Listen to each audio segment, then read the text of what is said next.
Howard Megdal. Welcome to the Sport Profile. Thanks, Dylan. Great to see you again, always. Yeah, you too, man. Things are good? Things are good, yeah. It's, Love it. Always busy, but in the best ways. Oh, absolutely. I need to ask an obvious question. Well, I guess it's not so obvious relating to the WNBA right now. I've asked this to a few people casually, but I'm curious about your perspective. Yeah. What do you think is happening first? Are we going to end a government shutdown, or is the WNBA going to get a new CBA? Man, I don't know what the date and time is going to be for the end of the government shutdown. What I do think is on the WNBA side, this is a CBA negotiation. Right. So it doesn't shock me that there's some acrimony, there's some push back and forth. I've covered several CBA negotiations in the WNBA level, and we've seen in other sports as well. Sure. And so I think two sides figuring out how to get to where they need to get to is often a challenge. I do think there's a lot more money to be had regardless. Frankly, the current offer from the league involves a lot more money. Whether it's enough is ultimately going to be for the two sides to decide together, right? For sure. But I think given that, I think there is a likelier path to a solution than there would be absent that. And so I'll be curious to, obviously, we're covering it very closely as far as how long it takes. The big thing, I wrote about this yesterday over at the 9 Basketball Wednesday, is do both sides agree to an extension? If both sides agree to an extension, everything continues to be on track. If both sides do not agree to an extension, which is October 31st is the deadline to do tomorrow, then you have something different. Of course, I will just also say October 31st can come and go. They could agree to an extension on November 2nd and then continue bargaining. So it's not. It's true. It's a deadline, but it's not a deadline. The real deadlines here exist a little further down the line, actually fairly significantly further down the line. Yeah. The real deadline is to find an agreement that also allows, without games being lost or the offseason being affected by things preventing multiple expansion drafts and free agency. Right. Yeah, that's way down the line, actually. Now that you bring that up, I'm like, okay. Yeah, because the WNBA plays in the summer. Unrivaled isn't affected by that. So your actual deadline is way further. The draft is April. I mean, there's no, that too. It's not, this isn't even like an NBA scenario where you could have a June draft derailed right after the end of the NBA finals. Right. I mean, the expansion draft dates haven't been announced yet, but for the Valkyries, it was last December. They need to be collectively bargained, the rules for the expansion draft, which is why we haven't heard that announcement yet. But to your point, that wasn't even until December. Right. And in theory, listen, no one would prefer it this way, right? Of course. Suddenly you've got a combined expansion draft with free agency, with the college draft, and you put it all together. I know we would not prefer that at the 9, simply because, as it is, March is a very difficult month for us. So if we had to simultaneously watch everything happen in March. Listen, we'll be ready. We'll cover it all if we need to. But for my quality of life, my ability to see my wife and children in the month of March, I would love for that not to be the case. But ultimately, I don't think the CBA will turn on my family schedule. I think it's safe to say that. Sad, probably not. Yeah. There's been something I've been really wanting to ask you. When you started the 9 in 2020, first of all, we know the 9 comes from Title IX. Mm-hmm. Obviously, the law that, created equity in women's sports and things like that. But where does the term the next come from? Where did that origin come from? And what's the story behind that name? Sure. Well, so, the slightly fuller answer on that is, so the 9 began in 2019. And the 9, which is now the 9 Daily, covered originally 3 different women's sports with a daily newsletter once per week. And we're now up to 6 different sports over at the 9 Daily. In 2020, we started the 9 Basketball, which was then known as the Next, and that is a newsroom. And the idea behind building a newsroom is a very a straightforward one, which is that, as you well know, there is women's basketball news constantly and year round. Uh, Always. I, the phrase I've used is mediocre men in our industry would look at me and with a straight face say, well, we don't need full time women's basketball reporters because it's not enough material for year round. And I'm just sitting here thinking, we are neck deep in our conference previews as we are Yeah. covering the WNBA playoffs. We are finalizing our WNBA draft coverage through March Madness. There Right. is no off season. If there were, it would be easier to schedule vacations with my family. And Sure. so at the Nine Basketball, we are covering women's basketball 24/7, 365 under a model that should be familiar to people because it's what you can take for granted on the men's side, that we are not asking reporters, two or three reporters, to cover the entirety of the WNBA and women's college basketball. We have a dedicated beat reporter in each WNBA market. We have dedicated reporters and sometimes multiple reporters covering major conferences along with mid-majors and low D1 majors as well. We have people dedicated to covering overseas, international play, Team USA.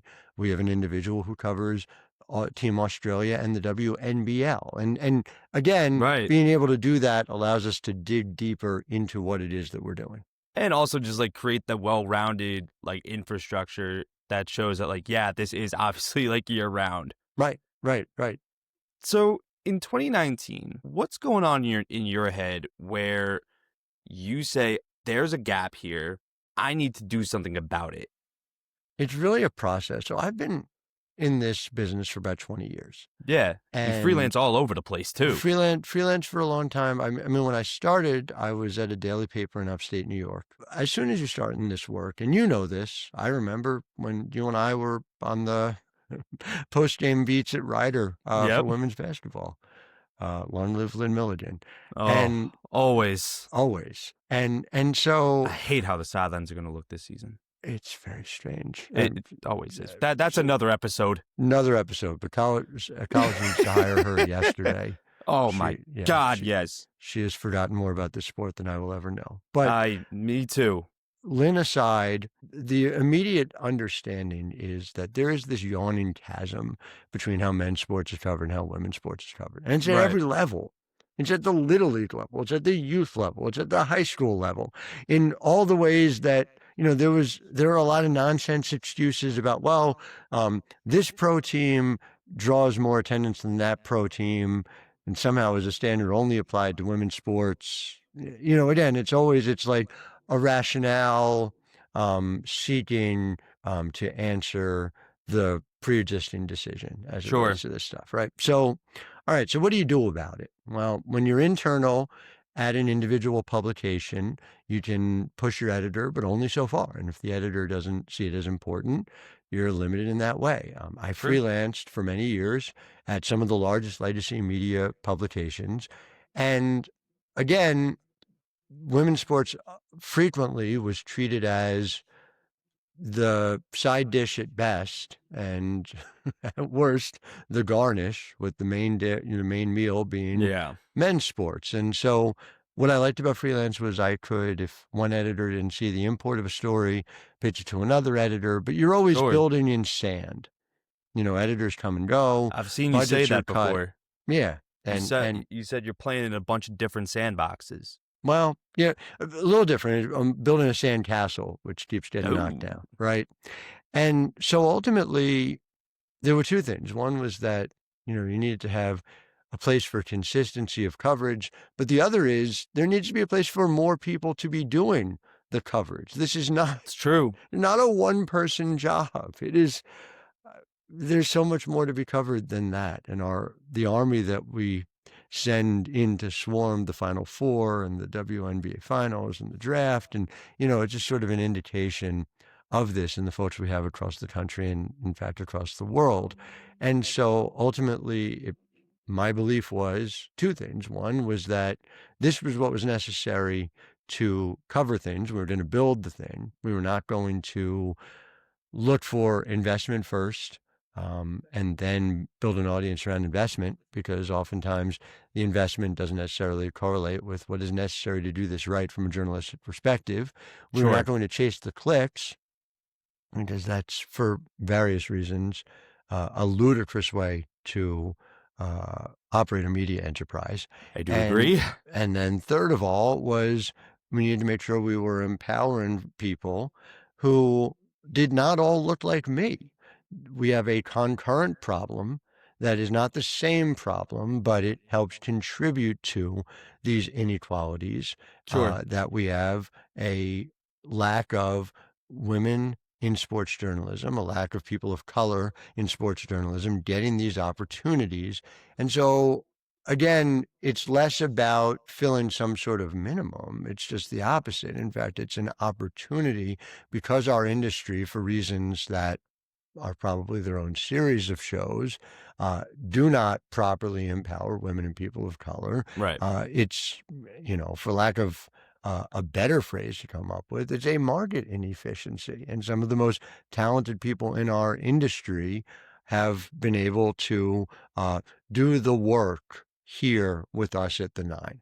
And so you put all that together, and it's, the great cause of my professional life that gets me out of bed every day. Yeah, I think you said it perfectly right there. Like it gets you out of bed every day.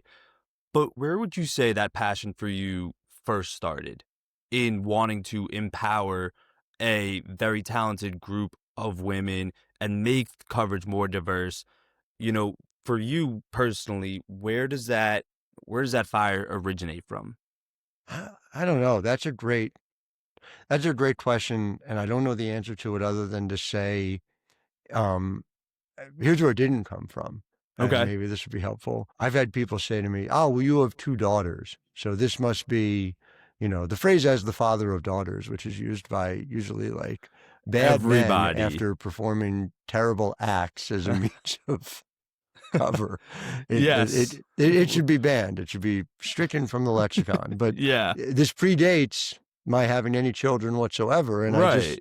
it just comes down to, you enter this industry. There's certain things you see that you cannot unsee, and then it's, well, what are you going to do about them? It's kind of as simple as that for me. How often does that actually happen with you where people say, oh, this is because you have daughters, or you're doing this for insert whatever false reason here? That's, I don't know, more than it should. Do you get that a lot? Eh, Sometimes is what I would Sometimes? say. Yeah, it It's, doesn't bother me. It does. I know why I'm here. of So course. that's, but, it's, I, I don't know why people need to come up with a rationale for why to do the right thing. It's a very good point. That can be applied to a lot of different areas, Yep, sure could. not just wow. Well, I will also say, just doing this and the way in which, we treat women in the public sphere has ramifications that go far beyond women's sports, Of course. and leads to my mind, a significant change in potential outcomes in society as a whole. And so, Definitely. I think there's a mission here that extends beyond that, and I think it's silly to pretend otherwise. No, for sure. Now, the WNBA season is a little bit further away. Mhm. This is obviously a year-round thing, 24/7, 365. Yeah. But in those rare times when Howard Megdal is not writing about basketball or talking to a source on the phone or writing a book, for crying out loud, and we'll get to that too, what is Howard Megdal doing with his time? And I hope it's not rooting for a deplorable Giants franchise. I mean, listen, I'll just be real with you. It is at least a little bit that. It I mean, is. same. You're Yes, also a Mets fan. We have a shared burden. it's very true. It's 39 years and counting, that shared burden. And unlike you, I was old enough. I was 6 years old when that happened. The Really? last time the Mets won, I have a vivid memory of it. I am now older than my father was at the time the Mets last won the World Series. I did not think at age 6, oh, treasure this, because by the time you're 45, it's Yeah. not going to happen again, but somehow that has happened.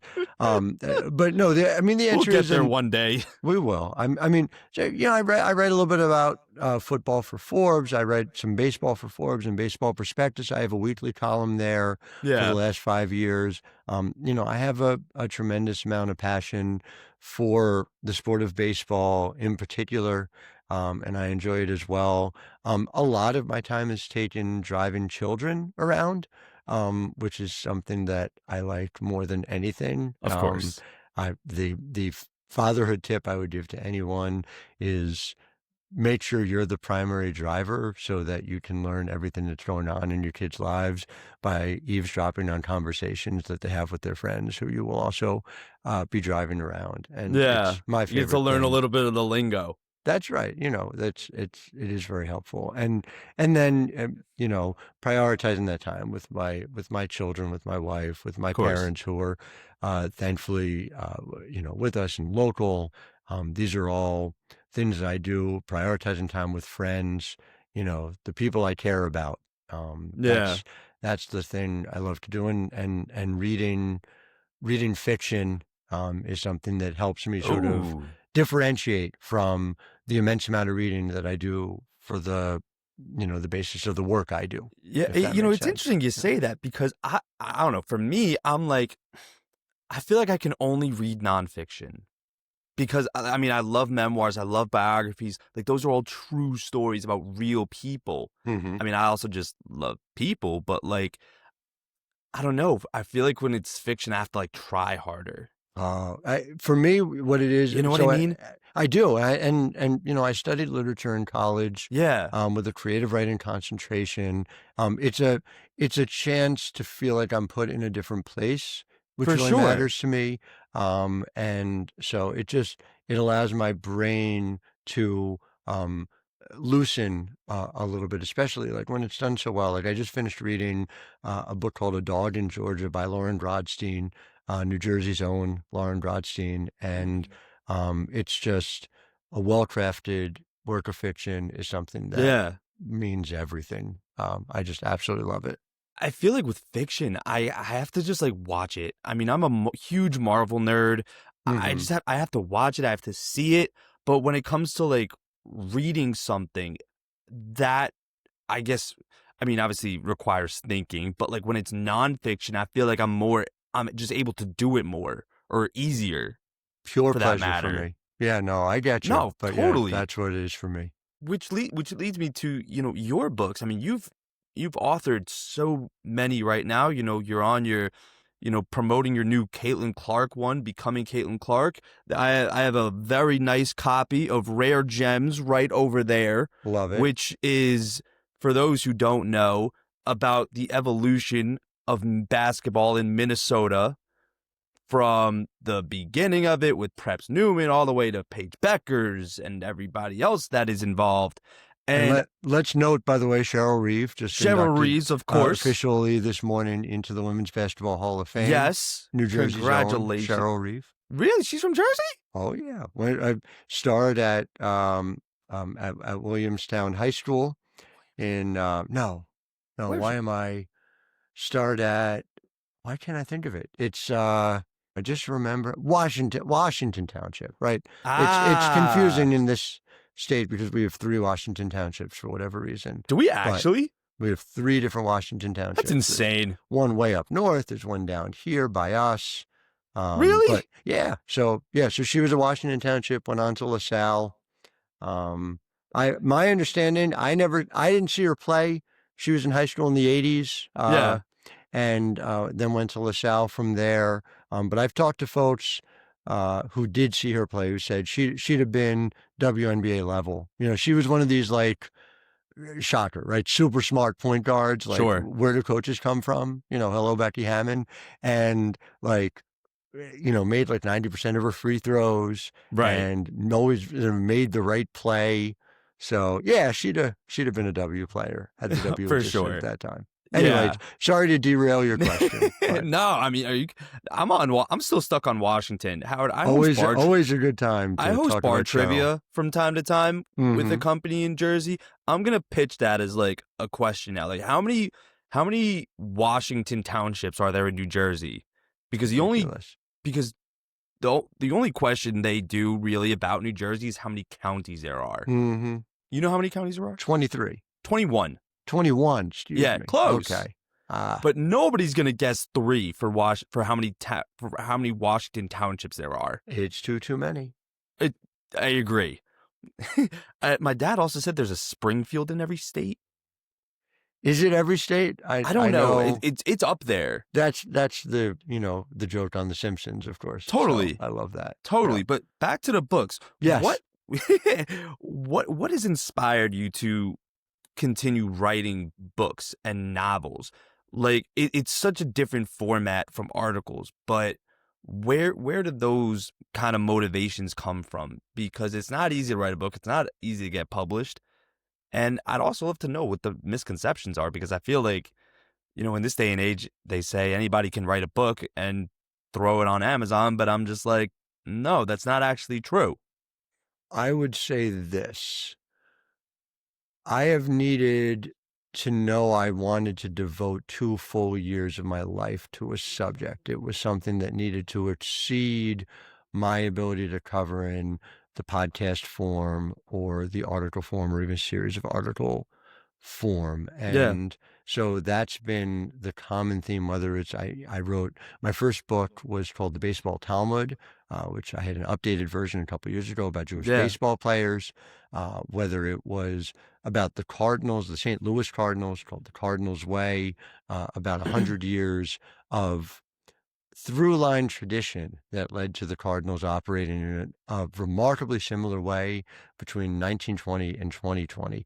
And the same was true, of course, with the story of women's basketball in Minnesota, Right. which, whether it's Peps Newman on through Page, there is a through line there, both on the basketball side and on the business side, that Totally. needed to be explored. And with Caitlin Clark, there is both the combination of the ways in which she maximized her opportunity, but the fact that her opportunity is the result of developments that were beyond her control in the last 5 years, and in fact, within the last 100 years. And Yeah, the Caitlin Clark discourse was badly broken in a lot of corners of the world that I would best urge people to just ignore. I But agree. there was this idea that it either had to be Caitlin and only Caitlin matters in a way that women's basketball was created in 2024, or that Caitlin was purely incidental to what took place and it would have happened no matter what. And both of those are nonsenses. Of course, Right. I would Neither are urge true. you live within the gray area of look at all of these ways in which the last 5 years, the last 100 years set Caitlin up for success, and then look at the ways in which she knocked down every single opportunity like it was a 30-footer. Right. There was something else I wanted to ask you about, regarding just being an editor Mm-hmm. and, leading an editorial staff of folks. What are some of the misconceptions about the journalism side about getting pitched with stories? Because I have to assume like that people are coming to the nine with different pitches, whether it's PR folks, teams, teams giving you stuff. What are some misconceptions about that, about kind of that realm from your side as a journalist? I don't know what the misconceptions are, but I would tell you that the people who are most successful at ultimately working with us are people who come to it with an understanding of what we do and an Totally. area that we aren't yet covering that we're able to cover. Now, Yeah. we're a very specific outlet in that we are reporter based. Yeah. So, we are looking for, what's that unique bit of access you can bring us to be able to do this story? What's an angle that goes in depth so that it's not a what, but it's a how and a why? And Yeah. those are the specific ways in which we operate. That makes Um, sense. but in general, the way in which I think people need to think about this is always look for what is not being done somewhere and why you would be uniquely able to do it. That makes And those sense. are the primary ways I think to approach. That makes sense. Yeah. I do have to ask, in June, you had the investment from the Leonsis family, Yeah. 7-figure valuation, obviously over $1 million. They got a double-digit equity percentage in the 9. I mean, for you personally, how much does that mean to you to get, like, actual capital in Well, so this there's from the passion yeah, project that you started in 2019?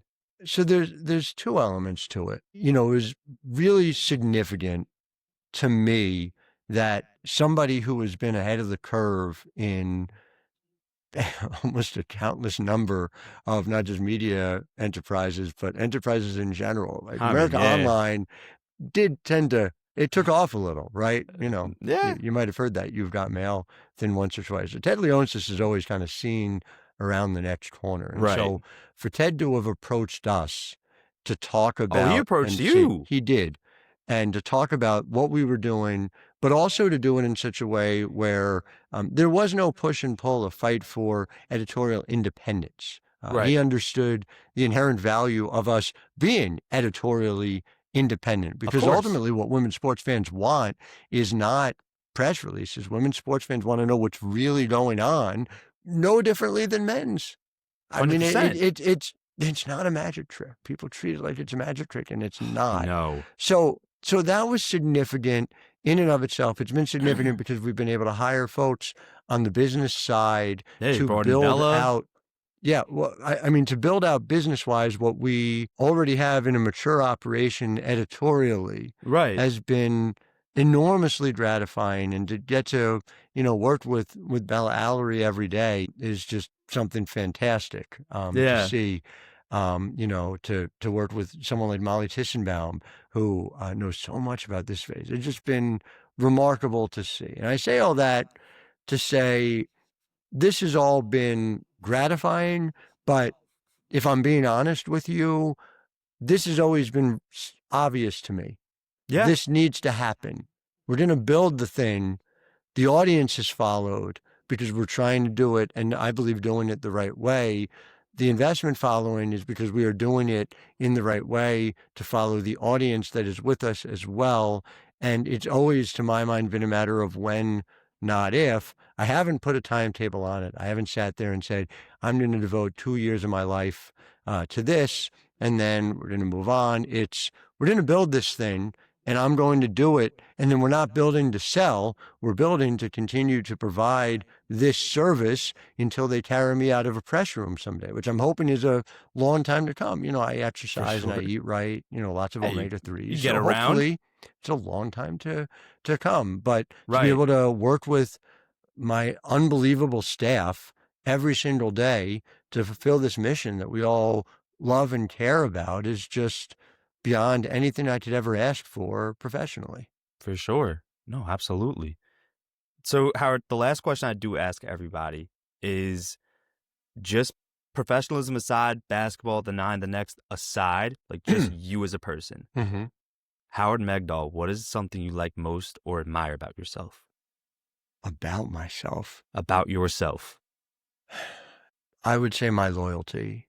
If somebody is my person, my people, they are for life. Totally. And I will always be in their corner. As as much as this world twists and turns, that is always central to the way I think about the world. I love that. I think that's amazing. And it's so true. Personally, I know that about you I as well. appreciate that. And, I can't thank you enough for all that you've done for me. And in addition to thank you for coming on. And I'm very excited for what the next has to come next. So I will say we are no longer the next. We are the 9 Right. basketball. The 9. So Bella has insisted that I lean into the rebrand, and I support what Bella says. Yeah. And so that's I mean, what we are. Why wouldn't you listen to Bella Allery? So yeah, the Prince and 9 basketball is what the we 9. are. The next has served us well, but R.I.P. the next. All right. Here's to the 9. This episode is brought to you by Digital Sport by Hot Paper Lantern, a division of the PR, brand, and marketing agency Hot Paper Lantern. Digital Sport by Hot Paper Lantern helps brands grow at the intersection of sports, tech, and gaming. Learn more at hpldigitalsport.com or find them on LinkedIn at Digital Sport by Hot Paper Lantern.